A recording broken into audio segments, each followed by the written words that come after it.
Rev it up and welcome to Cars Yeah, show number 2307. Today I get to talk with an old friend of mine about an upcoming auction that features Porsche, my favorite marque, of course. Well, actually, if it rolls on rubber, I probably love it. But this guest is going to be having some fun with us today, sharing what's to come this summer with auctions and a whole lot more. So be prepared to be inspired.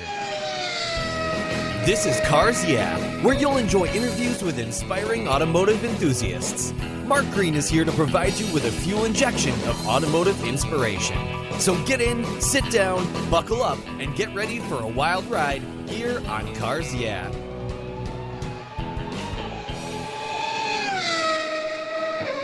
Hello, inspiring automotive enthusiasts, and welcome to Cars Yeah. Today I'm in Atlanta, Georgia, with a very special longtime friend and returning guest by the name of Ray Shaffer. Ray, welcome back to Cars Yeah. Do you have any gear, and are you ready to release the clutch?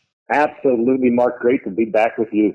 Absolutely. You know, I was looking back and thinking, you know, Ray and I met when we were both trying to find new paths in our careers and so forth. And he eventually became a guest on the show all the way back in March of 2016. He was guest number 477. Of course, we stayed in touch over the years, and Ray's career has gone through some really fantastic motions, and he's with a new company today that we'll talk about. But before I introduce you and we talk about that, Ray, I didn't ask you this when you're on the show before. What's one little thing that maybe people don't know about Ray Shaffer?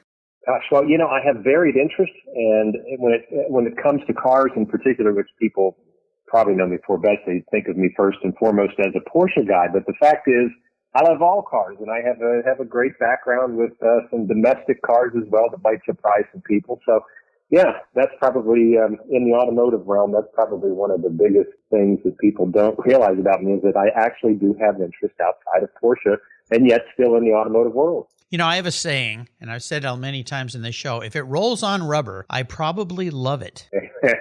I think that you probably fall into the same kind of time frame, but that's the great thing about the car world is lots of times, and of course I'm known as a Porsche guy. I say that a lot in the show, and BMWs. I've had lots of M3s, but I'm just intrigued by so many different kinds of cars. And have you found that because of that, you meet all sorts of different people too, and that's what makes it really fun?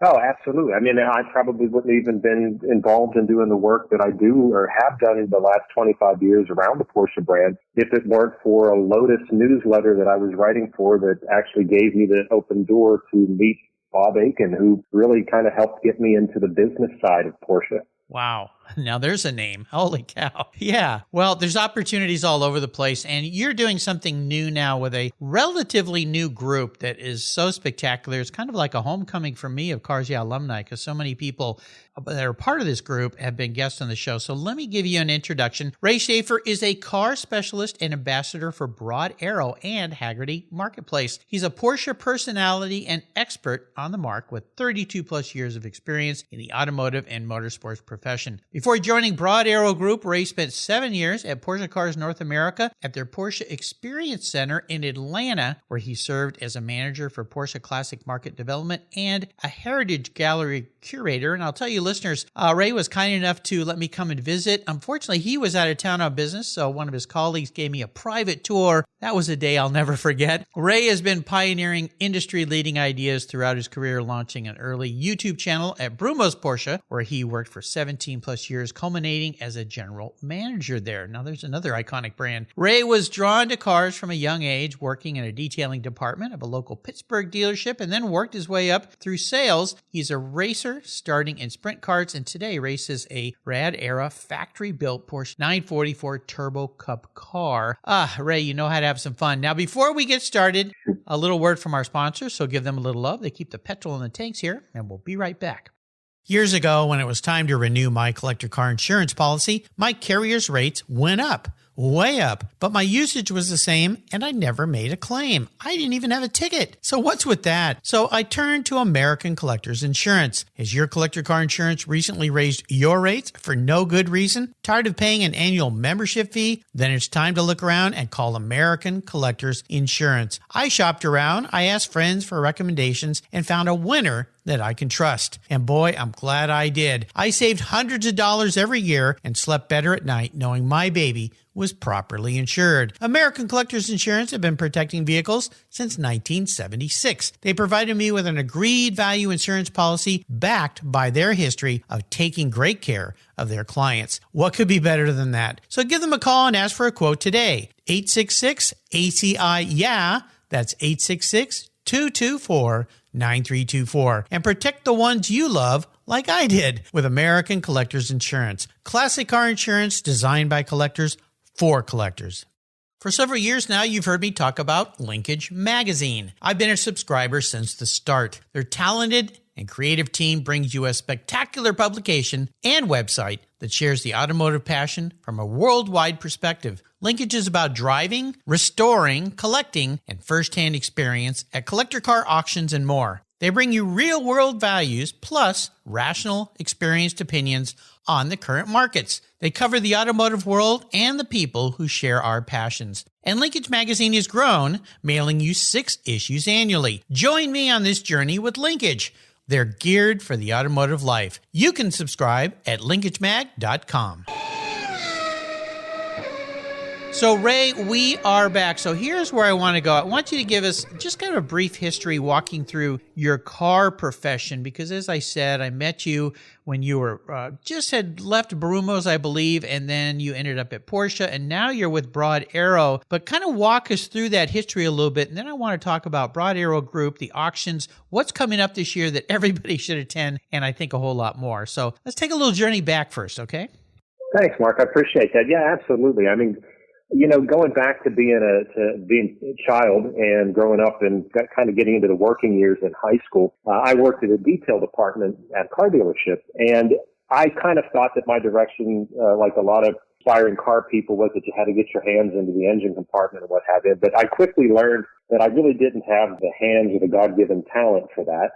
And I was a little depressed by it because I thought, well, you know, how am I ever going to work in cars if I can't work on a car? And I quickly came to learn that, you know, marketing and sales could be an avenue, a direction to go. And so through working in the car dealership and transferring from the service department into the sales department, I quickly found out that I really enjoyed talking with cars, talking with people about cars, and sort of bringing the two together. And that's what kind of got me going on the sales side, eventually through sales management, and then as a general manager, as you pointed out, eventually at Brumos Porsche.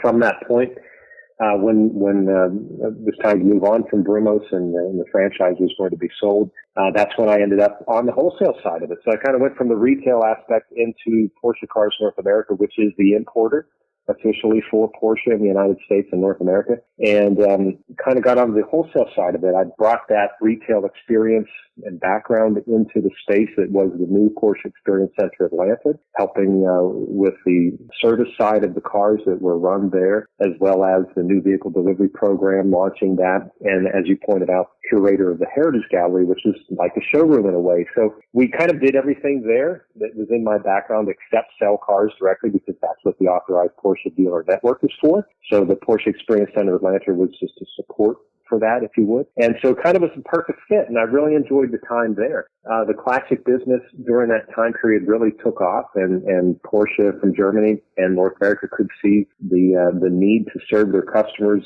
in a much greater way through the classic program. And so in 2018, that became its own division within after sales. It really grew from that, and it was great to be involved in a lot of the building of that program and helping get that going. So recently, as you pointed out, with my current role as a car specialist and ambassador for RAD-era Group and Hagerty Marketplace, I really feel like I had a chance to kind of return back to my roots, which is connecting fantastic people with cars that they find fascinating. And that, I really enjoy that. And so here I am back into that opportunity now. We do that through the live auction events, as you pointed out, places like Monterey Car Week and the Amelia, but also with special events like we have coming up with the Porsche 75th anniversary sale here in Atlanta in June at the Experience Center. We do that through the live auctions. We do that through the online marketplace, both with Hagerty Marketplace, which is an online auction platform that Hagerty hosts, and really provides a different level of customer service, helping the buyers and sellers come together, but also making sure that everything is completed and finished through to the end of the auction. And so there's that, and then finally through private sales. And one thing I'm really learning about the auction business is how the team all works together to get the buyers and sellers together, and again, to complete the transaction. It really is a team effort. So that's where I am, and I'm really enjoying that type of work these days, Mark. Well, you're back to the future a little bit. What you're doing. Absolutely. This big circle that kind of happened, which is pretty cool. And, Broad Arrow Group is a relatively new company. And however, they seem to have all the best of the old school people with all these different talents that they brought together and created a wonderful new type of auction in a way, just the way you guys approach things. And I was fortunate enough to be able to attend the Motor Lux at the Monterey Jet Center last year at that auction, the first time you guys were there. And of course, Ramsey Potts invited me, a colleague of yours now, the magnificent Ramsey Potts. I think that guy is I don't think he has slow. He's just either sitting still he never sits still, or he's going 1,000 miles an hour. That's right. I don't know how that guy does what he does. We invited him over to the house here, Jill and I. He happened to be in town, and she had heard about him, of course, and he spent the evening. We made him a dinner and everything, and he left, and she said, "Oh my God, I'm worn out. That guy's incredible. He's so invigorating." So you're surrounded by some really, really talented people, and I want to have you talk a little bit about Broad Arrow Group, what it is. If I were to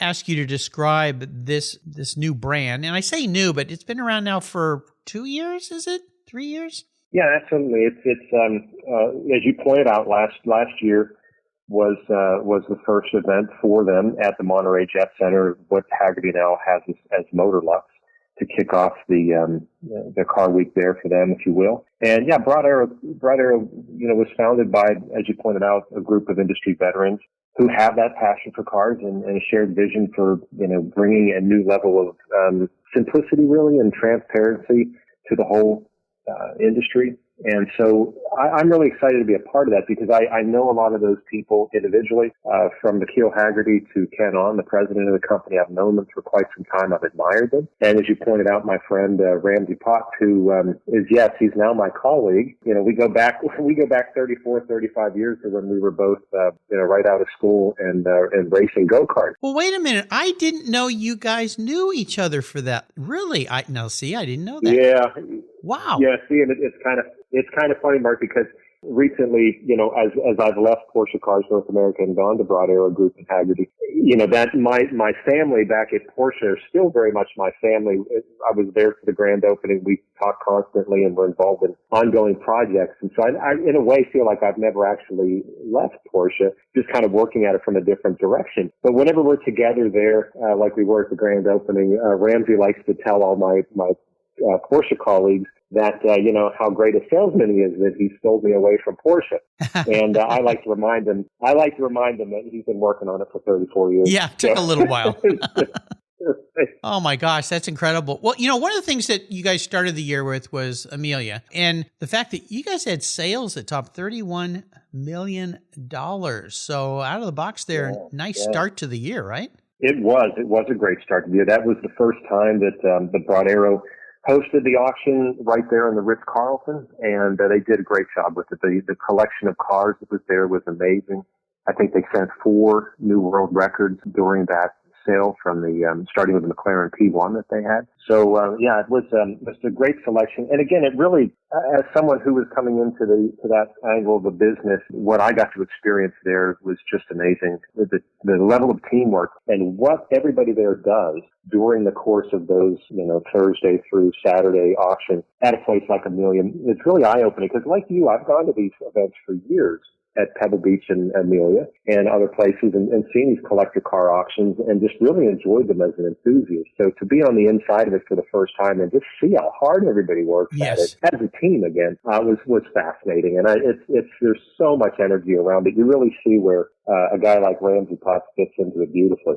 Yeah, he's awesome. Now, let's move on to what's coming up. You and I are Porsche fanatics, and as we said, we like other vehicles as well and other marques, but Porsche is kind of deep in our heart. Coming up here June 8th through the 10th is the Porsche 75th anniversary auction. Talk about that.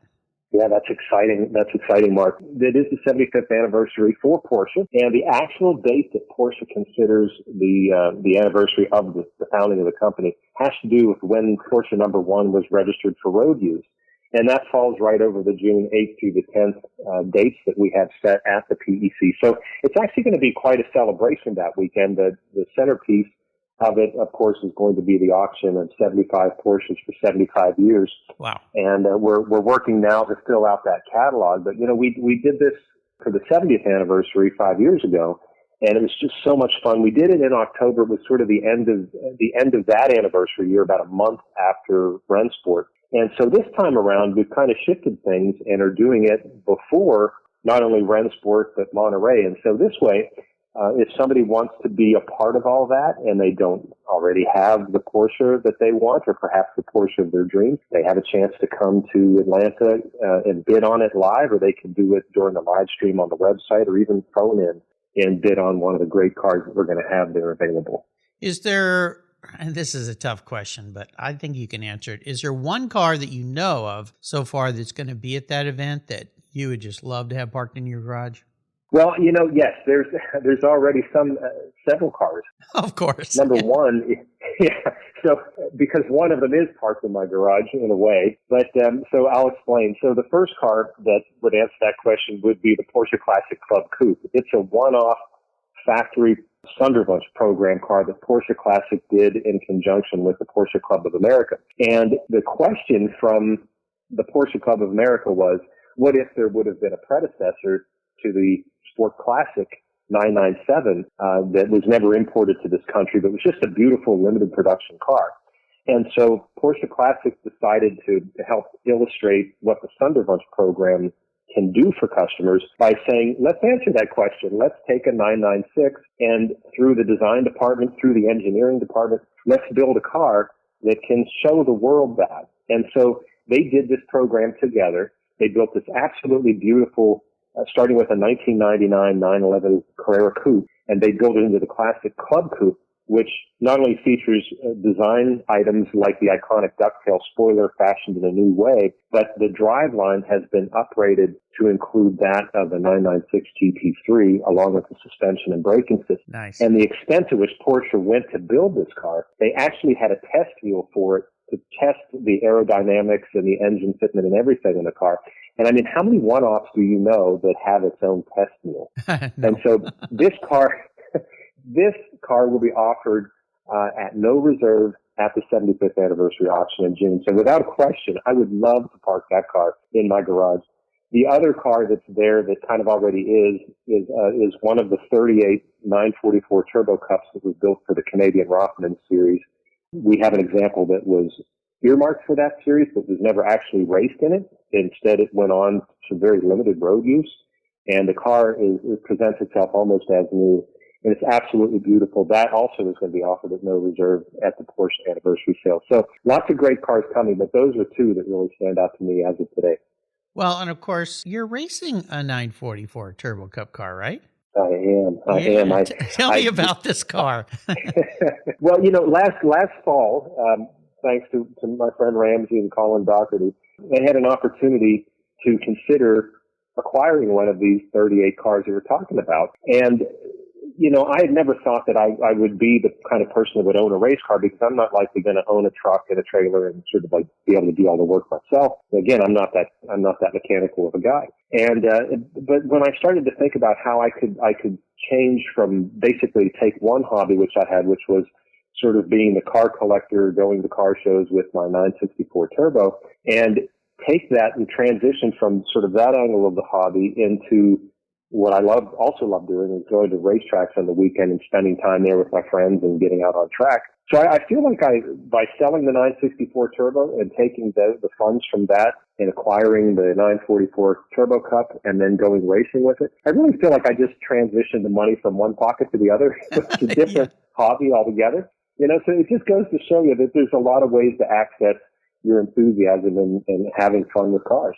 Well, and life is short, so why not try different things and do different things? I raced vintage cars for about 12 years and never raced a Porsche, but I was in old British cars. But yeah, and you see how, okay, I like this. And I got through that period of time, and then, of course, the kids' college tuitions were looming, right. so my funds got transferred to something different. But then I went back into more street car stuff and doing that kind of thing. But yeah, you can kind of evolve through this, and I think that's fun to have all these different experiences versus, having the same thing your entire life and then go, oh, I wonder what that what that would have been like. So the upcoming Motorlux as part of Car Week, August 17th through the 18th at the Monterey Jet Center. Talk a little bit about what we might expect to see there.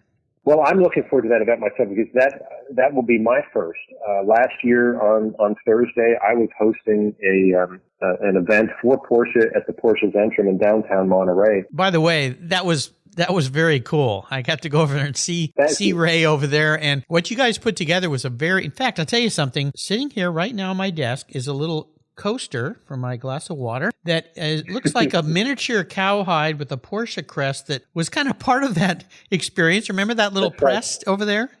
That's right. Yeah, That's some right. Porsche leather. Yeah, so anyway. That was a great week. Yeah, it was fun. Great week. So exactly. So I'm looking forward to it this year because, of course, I'll be deep into the details of the Monterey Jet Center event, which is held in conjunction with Hagerty's Motorlux. It's going to be taking place August 17th and 18th. It's 2 days this year. And there are going to be approximately 150 motor cars, everything from pre-war American classics to modern collectibles and supercars. So we're working now to get those vehicles consigned for that. And I've seen some early consignments. I know a lot of them are still under embargo, but boy, it's going to be a lot of fun. Again, I can't wait to get into that angle and kind of see it from a different perspective this time than being someone sitting out in the audience this time. So yeah, lots of work to do. And I don't know if you want to talk a little bit about that, but boy, I am just absolutely fascinated by how the team does work in an auction. You ever think about that in detail?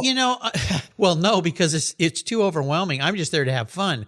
You guys are working your tails off. To me, when I look at any of these events, a huge auction event or a Concours event or any kind of major car event, it's like a Swiss watch. And I had this talk with Laurel, who's McFarland, who puts on, she supports the La Jolla Concours, which I'm heading to actually in tomorrow, I think. I'm leaving for that. And so talking about all the moving pieces and what has to be done in setting up, and you guys are, you're setting up at, in fact, she even I think she works with you guys at the Motorlux event, and setting that up, especially in that environment at an airport, there's all these rules and regulations, and you got to be careful. You can't have a piece of paper blow across the tarmac, get sucked into some private jet's engine. So, yeah, I mean, it's serious stuff. So it's like a Swiss watch in my mind. Yeah. And like you mentioned earlier, it's a team effort. Everybody has something to do. And this team at RAD-era and McFarland and all these people, I'm in awe because you come in, you experience, and you leave, and then they're all there afterwards, breaking down, setting up all night long so that the next morning the jets can pull in. Now you're getting me upset because it's too much to think about. It's crazy. It's crazy. Well, but you're right, though. It is like a Swiss watch. I mean, there's a lot of moving parts, or maybe it's more like a four-cam if you're talking in Porsche. Oh, gosh, Porsche there you terms, go. Right? Yeah. Yeah, there you go. So what I'm so impressed with is just how everybody works together on it. And again, having come from the retail car dealership background, I've kind of got this analogy now where I look at what we were doing in the car dealership as a salesman in the showroom, and I think back to sort of what the mindset was, and to me that very much was like a Formula One team where every salesperson on the floor wants to be the number one driver. Like you've got two drivers in a Formula One team, and everybody wants to be number one. When I look at the auction business, on the other hand, and I look at the depth of experience that all the team members have in buying and selling fantastic, amazing cars, I'm seeing more of a similarity to endurance racing. In other words, what it takes to get a car sold in that environment just takes such an incredible team effort. So, for example, not only is everybody, and I mean everybody, from the CEO down through the CMO, from the marketing side to the car specialist, everybody is there pitching in and helping set up, getting cars parked in those, the nice lines that you see in the displays in the courtyard ahead of the sale for the preview. Not only is everybody doing that, and then, of course, when the actual auction itself runs, you see them up there on the phones, helping with phone bidders or out in the audience bid spotting. There's a real concerted effort there to make sure that everybody is engaged in getting done, from a buying and selling perspective, what they need to have done. And then, of course, when it's all over, the teardown. But in between all that, what I also saw on the mornings and the evenings of the preview, before we actually go out and help answer questions about the cars, there's active work going on within networks. So you've got all these wonderful colleagues with these deep backgrounds and networks of car collectors that they work with, people that they've helped buy cars before or sell cars out of their collection. We're working to connect the dots. And I think this is the real value that I see of a car specialist. And what I'm so excited about within my own network is helping to bring that to the table. Everybody just helps lift up the effort by bringing what they can to the effort. And it's connecting those dots so that when somebody consigns a car to an auction, you just don't put it out in a glossy catalog and put it online and hope that somebody sees it. There's a lot of behind the scenes connecting the dots where I'm calling up somebody that I know saying, hey, weren't you looking for a 2.7 liter RS lightweight? I just happen to know we have this one that's coming. And so there's a lot of that getting things set up so that the day that the auction actually arrives, there's activity that is going to be coming to the table, or coming to the stage, I should say, in order to get that car sold. And it's just fascinating because it's like picturing that 4-cam engine, in sort of like an invisible see-through sure. way. Yeah. You're seeing it all work. And I'm just absolutely fascinated by it. I love it. There's so much energy in it. It's just, it's a ton of fun. Unfortunately, we only get to do it live right now a couple of times a year between Amelia and Monterey. Of course, we have the Porsche 75th, as you pointed out, inserted this year for the anniversary. But there's more to come, and there's even some expansion that you'll see outside of the United States. Wow, very cool. Yeah, and I wanted to touch on that. I saw that on your website. And for you listeners, just go to broadarrowauctions.com. You'll see what we're talking about. You have a new colleague over there, overseas, over the pond, as we say, Bastian Voigt, who's helping expand into the European market. We do. That's right. And in fact, this weekend, they're at Essen, and they've got some amazing cars there. That's an insane place. Isn't it? Yeah. Yeah. I was there with Porsche one year, and yeah, it is absolutely a phenomenal event that you should go to at least once in your life. I think it is just one of the largest gatherings of classic collector car parts and books and memorabilia and car sales, and it's amazing. But he's there this weekend, and they're talking about RAD-era. They're also talking about the Collector's Garage, which are the private treaty sales that RAD-era is involved in, and some amazing cars that are part of that as well. Yeah, Essen is incredible. In 2006, I was with a past friend, and we picked up a new Porsche at the factory and drove straight to Alois Roof Automobile, which I just had his daughter on the show, by the way, Aloisa. So now I've had the whole family on the show. But we'd left there and we were driving east, and I think we were going to BMW, and we're hauling down the Autobahn there, and I look out the window and I see this giant building. It says Essen. I'm like, whoa, turn around. Huh? Turn around. What is this place? And we ended up spending the night, because it was like you go in that place, and it wasn't during the Essen event you're talking about, but just that facility. And they have trains in there. It's insane. Yes.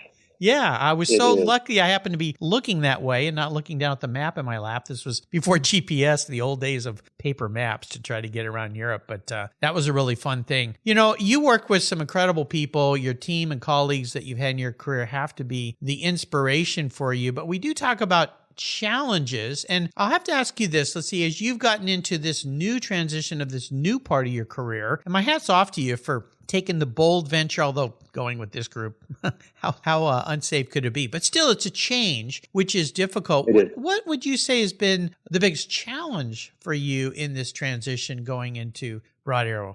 Well, I think, Mark, that's a great question, and we always want to keep ourselves engaged in what we're doing, and I love working with the Porsche brand for the past 25 years the way that I have. I mean, the people are amazing. The cars are amazing. I love the people. The way the company works between the manufacturer and their dealer partners, it's just a wonderful environment. And for me, the hardest thing to do when thinking about the opportunity that was at RAD-era Group and Hagerty was seeing myself outside of that world, if you will. 25 years, you have a way of really becoming part of something and very comfortable with it. And so I think pulling away to make that change, I first have to see it in my mind. What is it like to not introduce myself as Ray from Porsche? And especially, there you go. Yeah, I get it. Right? I always thought that was your middle name, Ray. Your identity has a way of getting wrapped up in your work. And, we're all human, and I think we all have varied interests, as I said, sort of in the beginning. I'm a car guy first and foremost. And so will it be difficult for me to maybe contribute as much initially to Monterey than it would be the Porsche 75th anniversary sale? That's going to be a little more of a challenge for Monterey for me because, not that you can't bring an amazing Porsche car to Car Week in Monterey, but there's a great variety there, which obviously in a one-make situation like we have here in Atlanta, that's sort of my home game, home team, if you will. So that's going to be a challenge. But I think, pushing yourself outside your comfort limits, your comfort zone, I think that for me is the biggest challenge. But boy, there's a lot of energy in that too, and it really does, for good or bad, does make you feel alive. Sometimes at 3:00 in the morning, it makes you feel alive. Yeah.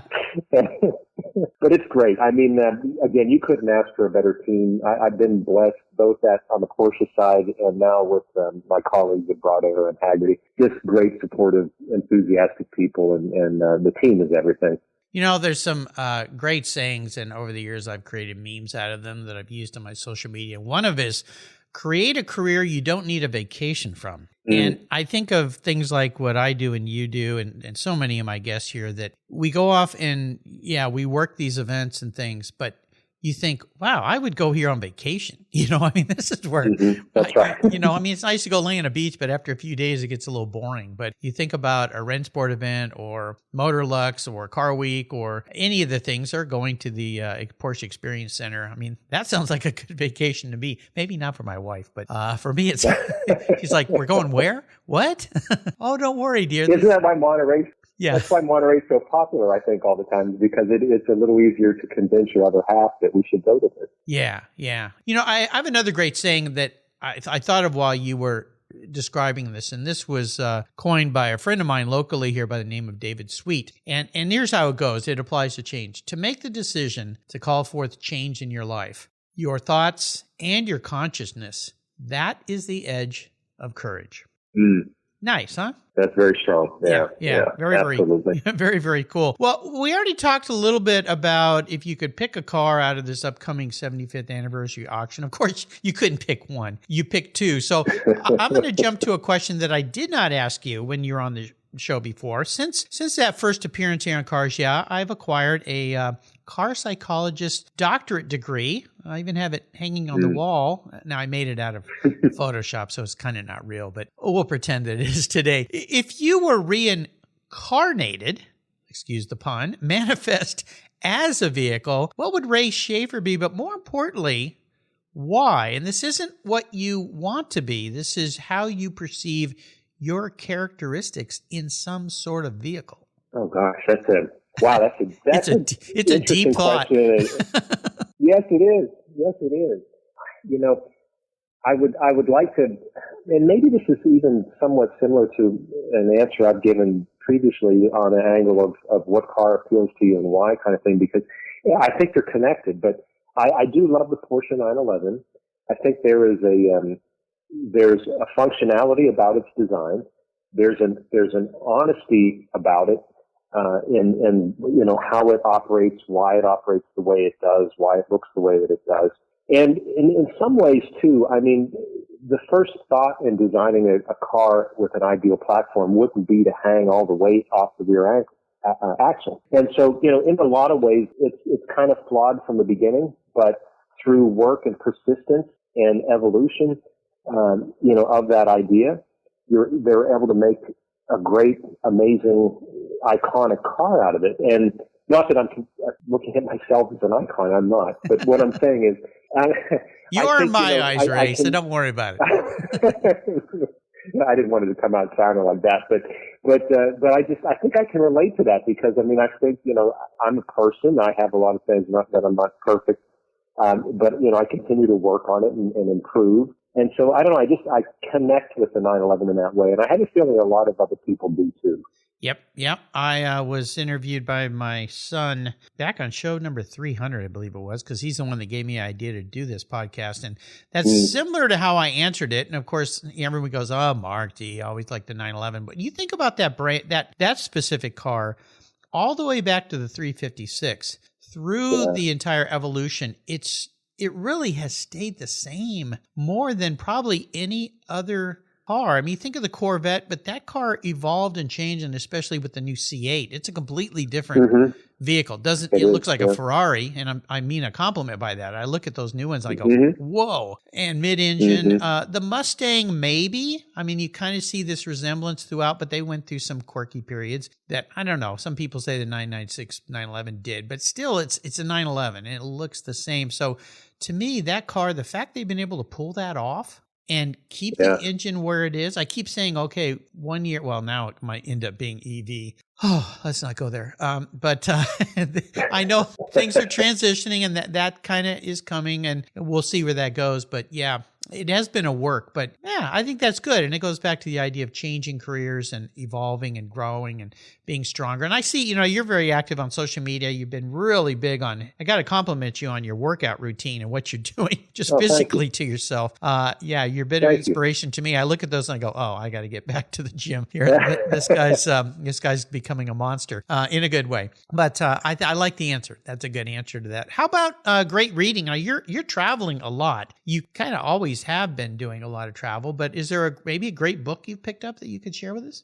Yeah, I when I'm traveling, most of the time, what's in my hand is my phone, and I tend to doing work, to read the emails and things. And of course, I also learn a lot through social media and what everybody's doing there. But from a book standpoint, and this is not certainly something you could take on an airplane, because if you've seen it, you know exactly what I'm talking about. But the 3-volume set that Sean Cridlin just published recently for Brumos on the history of, the racing team and the dealership and everything. I mean, it's phenomenal. I spent 17 years there. I was a fan before I went to work for Brumos, and I thought I knew most everything I could from being there, and actually even talking to a lot of the people that lived even the earlier days than I did. But what I've learned that Sean has dug into and uncovered is really, I understand why they call it an American racing icon. Because it is an American story, and it goes all the way back to the late 1800s. And so what I've learned, I can't recommend that book enough. Even if you're not like an avid Brumos or a racing fan or a Porsche fan, I think there's so much in there, from American history, from racing in general, that, and of course personalities like Hurley and Peter Gregg, Bob Snodgrass. It's amazing. So I'm still working to get through all of it. I know. It's huge. Yeah. I think the whole set weighs over 30 pounds. So I can just imagine the challenges they had in shipping those out to everybody. Oh my gosh. Well, for you listeners, if you missed my talk with Sean, he's been on the show a few times, but the last time he was on, we talked about that set. I've got that set, and I'm working my way through it too. It's just massive. But what's fascinating is what you described is the history of that family and the organization, things I never knew about, and the fact that you said the same and having worked there for as long as you did.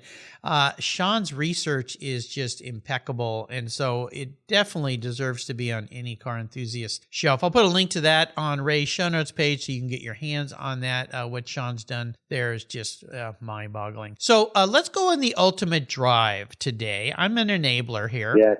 I'm gonna park any vehicle you'd like in your garage. You can take it anywhere, but here's the key part of this, because cars are about the people. You can take anybody with you, even somebody from the past who's no longer with us. So for a guy who's been around and driven a lot of very cool cars, especially in the Porsche world, but as we see with Broad Arrow auctions, that's expanding for you. What does the ultimate drive look like for you if money is no object? Wow. Okay, well, then let's start with the Carrera GT, one of my favorite all-time cars. Got it. And I just love the engagement of that car. You got to love the sound of that car. And the fact that you can take the roof panels off means that when we get into one of our either mountain drives here in North Georgia, or if you're out on the West Coast there up in the Monterey area, or we did this drive one time on the island of Ibiza for the Cayman S introduction. It was a dealer program. And boy, that was a fun drive. I never thought that an island like Ibiza would have roads like that. And so I would have to think maybe the Carrera GT over there so that I could take the top off, feel that sun, look at that view, and hear that sound. That would just be amazing. Yeah, very cool. So if you could take anybody with you, and again, even somebody who's no longer with us, which opens the world to an amazing co-pilot, or if you want this person to be driving and you can be experiencing it from the passenger seat, but I have a feeling that's not where you like to sit, who would you be with? That's a great question. There's a lot of answers for that. Being here in my home office and looking at the pictures that are on the wall and the books that are on my shelf and some of the amazing people I've gotten to know over time, the person that I would love to do that with today, who's unfortunately no longer with us, is the late Bobby. He was such a dear friend and mentor to me in my early days. Now that I'm older and had a chance to have some of these experiences, there's so many questions and things that I would like to talk about from his perspective, what he experienced as a very fast gentleman driver in the world of Porsche. And for those listeners who might not remember Bob, he was responsible for the Coca-Cola Porsche 935s and 962s in the late 70s and up to the late 1980s. And again, that's really what caught my eye when I was a kid, and I was fortunate enough to get to know him.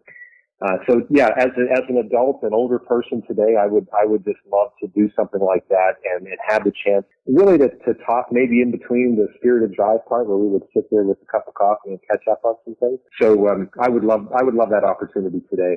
No doubt. What a drive that would be. Well, you've taken us on another fun drive here, and I'm so happy to capture you in your very busy schedule to take some time with us today. Before I let you go, could you share maybe some type of success quote or words of inspiration for our listeners?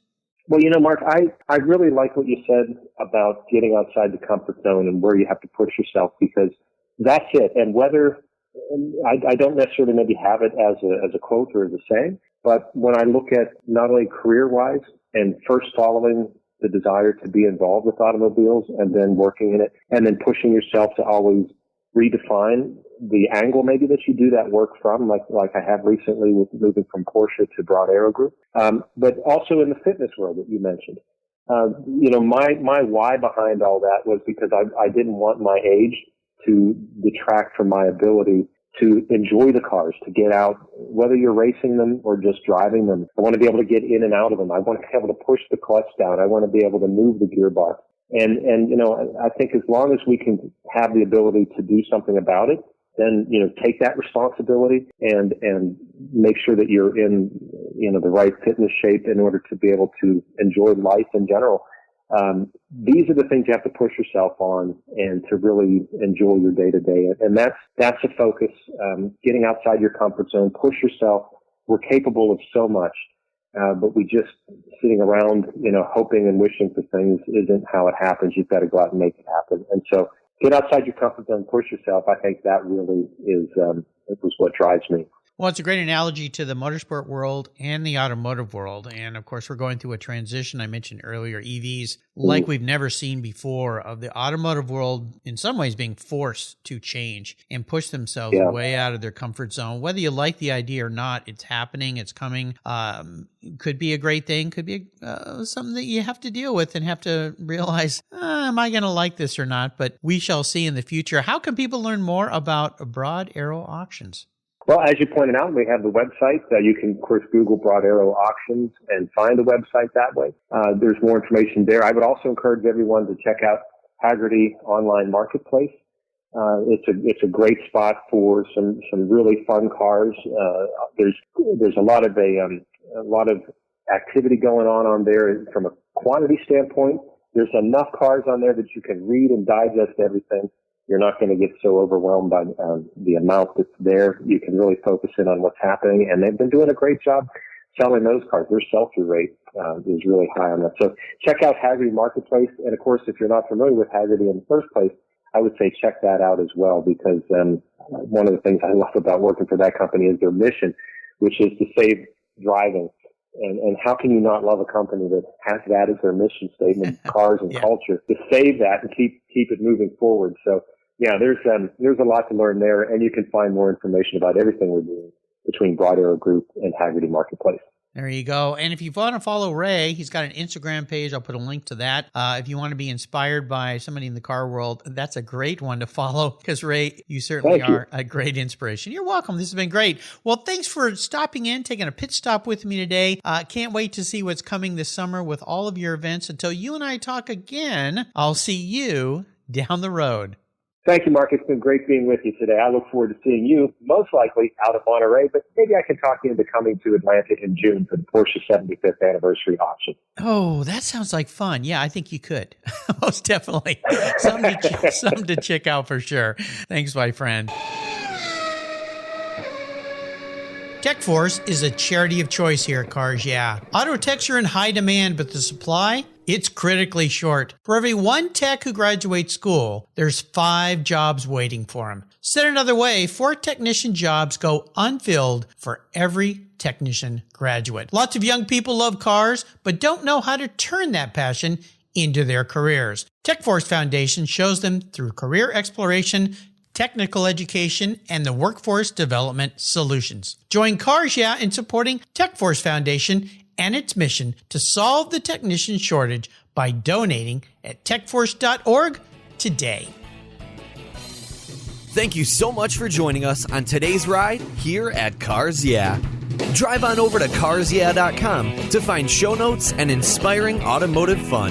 Download your free copy of Filler Up, a fun book filled with gorgeous photographs of fuel filler fun, including quotes from more inspiring automotive enthusiasts. Download your copy today, and we'll see you next time on Cars Yeah.